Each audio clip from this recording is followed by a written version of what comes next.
中国が韓国にすり寄ってるにゃ。その理由は助けが欲しいにゃ。日本を愛する皆さん、こんにちは、こんばんは、にゃんぽじ事局ですにゃ。さて今回は中国が台湾を包囲する形で行った過去の大規模軍事演習をきっかけに、台湾周辺の緊張が今も続く中で、その裏で進む中国の韓国へのすり寄りについて解説します。中国は台湾総統選や米台関係が動くたびに大規模な軍事演習や G 行動を行い、台湾に対する圧力を継続しています。しかしその一方で、中国は軍事だけでなく外交面でも韓国を取り込もうとする動きを強めています。中国は韓国に対し、台湾問題で正しい立場を取れと強く要求しました。ここで言う正しい立場とは、中国が主張する台湾は中国の一部という立場のことです。にゃにゃ。つまり中国は韓国に台湾の味方をするなって言ってるにゃ。そういうことになります。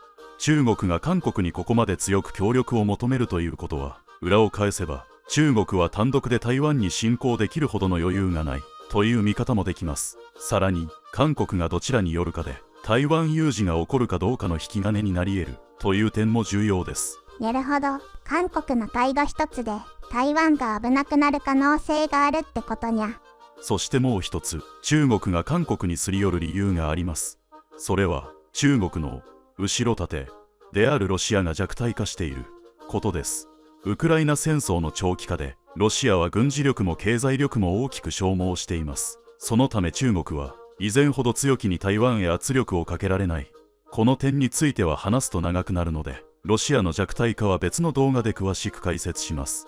韓国は長年、安全保障はアメリカ、経済は中国という二股外交を続けてきました。そのため中国から台湾問題で協力しろと言われても、アメリカの顔色を無視することはできません。にゃーも韓国の気持ちわかるにゃ。チュールと猫缶、どっちを選べと言われたら両方選ぶにゃ。それができれば一番平和です。さらに重要なのは、台湾と韓国の関係が決して良好ではないという点です。その背景には1992年の韓国による突然の断交があります。当時韓国は台湾に事前通告を一切せず、騙し討ちのような形で中国と国交を樹立し、43年以上続いた台湾との外交関係を一方的に断ち切りました。台湾側は大使館から即日退去を命じられ、韓国政府は台湾の大使館がある明洞の建物まで売却されるのではないかと疑い、急いで中国と国交を結んだとも言われています。この出来事は台湾に深い不信感を残し、今でも台湾の世論では、韓国は信用できない、台湾有事の時に韓国は助けてくれないという声が根強く残っています。世論調査でも台湾の人々の韓国への好感度はアジアの中でも最下位クラスとなっています。台湾を支持しているのはアメリカです。韓国はアメリカとの同盟を維持しなければ北朝鮮への抑止力が崩れてしまう。そのため韓国は中国に寄りたい、でもアメリカを怒らせたくないという板挟み状態にあります。なるほど。韓国はどっちにもいい顔したいって感じにゃ。現在の韓国大統領は現実主義を掲げつつも、中国との関係改善に前向きな姿勢を見せています。一方でアメリカとの同盟も維持したいという立場で、非常に難しい舵取りを迫られています。中国の狙いは明確で、台湾有事の際に韓国をアメリカ側に立たせないこと。韓国が中立あるいは中国寄りの立場を取れば、アメリカは台湾支援の際に在韓米軍を自由に使えなくなる可能性がある。これは中国にとって非常に大きなメリットです。なるほど。韓国を味方にしたいんじゃなくて、アメリカの邪魔をさせたいってことにゃ。そして今回の構図をもう一度見直すと、実は中国が韓国にすり寄っている時点で中国の立場が強くないということがわかります。本当に余裕がある国なら、韓国に台湾問題で協力しろと強く求める必要はありません。つまり中国は韓国の動き一つで状況が変わるほど追い込まれているという見方もできるのです。なるほど。お願いしてる側ってことは中国の方が立場が弱いってことにゃ。その通りです。だからこそ韓国はもしこの状況に気づけば中国とアメリカの間で有利に外交を進めるチャンスを持っています。韓国が自国の利益を最大化し、アメリカとの友好関係を維持し、中国の要求を利用しつつ距離を取る、こうした巧みな外交ができるかどうかが今後の韓国の腕の見せ所と言えるでしょう。いずれにせよ、台湾情勢、中国の焦り、韓国の板挟み、そしてアメリカの存在、この三角関係がどう動くかは日本にとっても無視できません。にゃーもこれからの動きに注目するにゃ。ここまで見てきたように、中国の焦り、韓国の板挟み、台湾情勢の緊張、どれも一国だけの問題ではなく、アジア全体の安全保障に直結する大きなテーマです。そしてこうした動きに対して日本でも多くの人がさまざまな視点から意見を寄せています。国際政治に詳しい人、経済の専門家、そして日頃からニュースを追っている一般の視聴者まで、それぞれが今回の中国と韓国の動きをどう見ているのか、ここからはみんなの声として寄せられた意見を紹介していきます。にゃーも気になるにゃ。みんなこのニュースをどう見てるのかにゃ。それでは順番に見ていきましょう。台湾では1992年の韓国との断交は今でも語られています。単なる過去の出来事ではなく、信頼を失った瞬間として記憶されているんです。今回の中国をめぐる動きもその記憶と重ねて見られています。台湾側が神経質になるのは感情論ではなく、歴史的経験に基づく警戒心だと思います。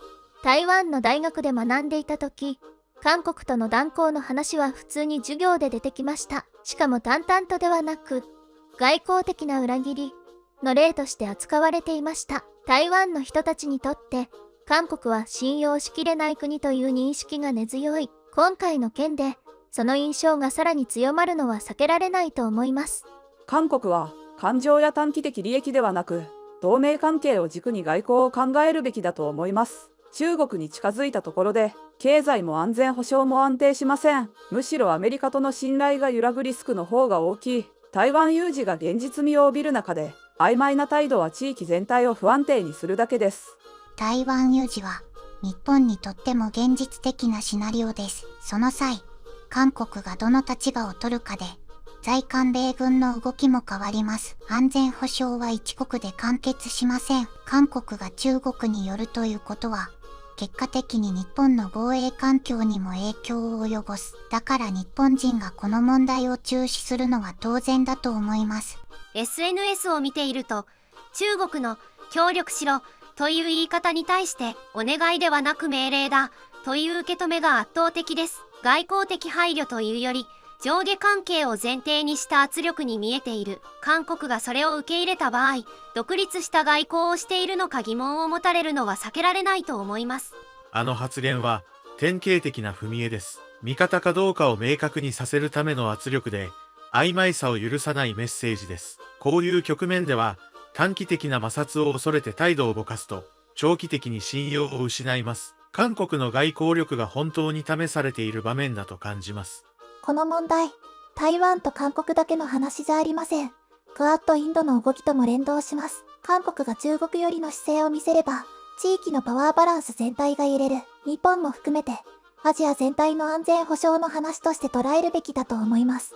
今回の中国の動きは、偶発的な外交摩擦というより、台湾有事を見据えた長期戦略の一部に見えます。韓国を完全な味方にできなくても、中立や消極姿勢に引き込めれば、中国にとっては十分な成果です。そうなれば、アメリカの軍事的判断も複雑になる。韓国がどの立場を取るかは、単なる二国間関係ではなく、地域全体の抑止力に影響する重要な分岐点だと思います。経営者の立場で見ると、中国への依存をこれ以上深めるのは正直怖いです。市場の透明性が下がり、規制や政治判断で突然条件が変わる。そんな環境に軸足を置くのはリスクが高すぎる。台湾はその点、分散と距離感の取り方が冷静だと感じます。感情や理念以前に、生き残りの問題として判断しているように見えるんです。韓国と台湾の関係を振り返ると、今回の不信感は突然生まれたものではありません。1992年の断交は、台湾側にとっては非常に唐突で、感情を置き去りにされた出来事でした。歴史は忘れた方が楽な時もありますが、外交ではそうはいかない。過去の積み重ねが、今の警戒心や距離感につながっていると感じます。昔の韓国はもっとわかりやすくアメリカ側に立っていた印象があります。最近は中国に近づきすぎているように見えて不安になります。中国の圧力に対してどこまで踏ん張れるのか、台湾のことを考えると軽い気持ちで選べる問題ではないはずです。アジアの安定を壊す方向に進んでほしくないと思います。専門家ではありませんが、ニュースを見ているとどっちつかずが一番危険だというのは感覚的にわかります。外交の話は遠い世界のことのようで、実は物価や安全、将来不安に直結する日本も無関係ではいられないと思うと、今回の動きは軽く流せません。説明がもっとあれば理解も深まると思います。中国経済の減速は一時的なものではなく、構造的な問題です。不動産、人口動態、地方債務、どれも短期で解決する見通しは立っていません。韓国がそこに深く関与すれば、リスクを共有することになります。台湾が距離を取るのは、政治的というより経済合理性に基づいた判断だと見ています。数字は正直です。外交の話は国レベルだけでなく地方にも影響します。